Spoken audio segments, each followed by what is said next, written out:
Hola amigos, bienvenidos a un nuevo video en mi canal. Argentina, Paraguay, 21 horas. Vamos Paraguay, carajo.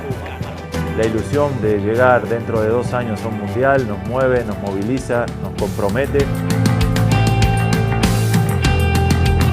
Yo confío mucho en la capacidad de mis jugadores y es eso lo que me mueve a imaginar de que podemos vencer.